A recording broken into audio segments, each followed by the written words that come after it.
প্রতিদিন সকালবেলা ঘুম থেকে উঠে সবার মতোই আমারও স্বাভাবিক কাজ হচ্ছে হাত মুখ ধুয়ে ফ্রেশ হওয়া। প্রতিদিনই ভোর 6টার সময় আমি ঘুম থেকে উঠে যাই। আজকে ছিল স্যারের বন্ধের দিন। যেসব দিন স্যারের স্কুল বন্ধ থাকে আর আমার দেবরের অফিসও বন্ধ থাকে, সেই সব দিন আমি আমার শাশুড়ি একটু দেরি করে ঘুম থেকে উঠি।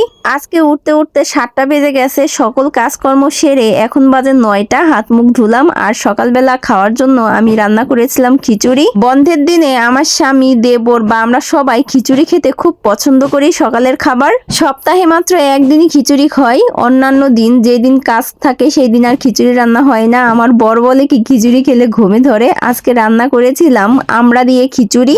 আমার কাছে সব থেকে ভালো লাগে পেঁয়াজ দিয়ে বড় ডাল দিয়ে ঝরঝরা খিচুড়ি, আর সঙ্গে থাকবে আম দিয়ে তেলের আচার। আমি একটু আচার আনার জন্য ফ্রিজের কাছে গেলাম চলে, আর ফ্রিজে গিয়ে দেখি কি তেলের আচারটা শেষ হয়ে গেছে। আছে শুধুমাত্র আমের মিষ্টি আচার। এটা না আমার একদম খেতে ইচ্ছা করে না, এজন্য ফ্রিজটা অফ করে রেখে দিলাম।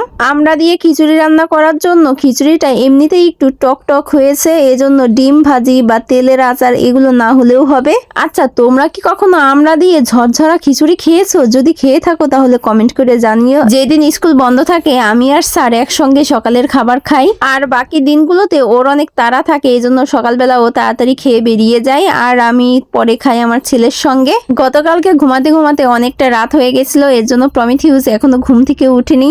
আমাদের খাওয়া দাওয়া শেষ, থালবাটি ধোয়ার জন্য চলে আসলাম রান্নাঘরে। আমার রান্নাঘরটা 15 বছর আগেকার, এর জন্য জরাজীর্ণ অবস্থা। জানলার নিচে পুরো জায়গাটাই ভাঙা ছিল। কিছুদিন আগে এইখানে একটা টিন পেটানো হয়েছে। অনেকেই বলতে পারো সোশ্যাল মিডিয়ায় ভিডিও করো, ঘর বাড়ি ভালো করো না কেন? আসলে যদি পারতাম তাহলে অনেক আগেই ভালো করতাম। 15 বছর ধরে এক রান্নাঘর ব্যবহার করা হতো না। আমি বিয়ে করে 10 বছর ধরে এই বাড়িতে এসেছি, আর এই রান্নাঘর আমার বিয়েরও 5 বছর আগের তোলা। আমি যেই ঘরে বর্তমানে থাকি সেই ঘরটাও আমার বিয়ের 6 মাস আগে তোলা হয়েছে। এই বাড়িতে আসার পরে আমরা নতুন করে কোনো বাড়িঘর কিচ্ছু করিনি। আগামীতে যখন আমরা বাড়িঘর করব তখন তো তোমাদের সঙ্গে সবকিছুই শেয়ার করব। কোমর বেঁধে এখন নেমে পড়বো উঠান ঝাড়ু দিতে। আমাদের না উঠান ঝাড়ু দেওয়ার শলাটা একটু ছোট হয়ে গেছে, উঠান ঝাড়ু দিতে অনেক কষ্ট হয়। এই ঘরে আমার শ্বশুর শাশুড়ি থাকে, আর এই ঘরের জামা কাপড় ধোয়া মোছা সবকিছু আমার শাশুড়িই করে, আর আমার ঘরের কাজ আমি করি। খুব বেশি অসুস্থ না হলে কেউ কারো কাজ করতে হয় না, আর রান্নাটা প্রতিদিনই আমাকেই করতে হয়। আমার শাশুড়ি খুব বেশি একটা রান্না করে না। ঘরের সামনে বৃষ্টি হলে প্রচুর জল হয়, এজন্য আমরা ইট পেতে রেখেছি, আর উঠান তো নাই বললেই চলে। দেখতে দেখতেই সুরা হয়ে যায়। চলো তোমাদের একটা বিষয় দেখাই। এই যে এই জায়গায় নীলকণ্ঠ গাছ লাগানো হয়েছে, আর জাল দিয়ে জানলা দিয়েছি। 2টা ফুলও কিন্তু ফুটেছে, বেসনও রয়েছে।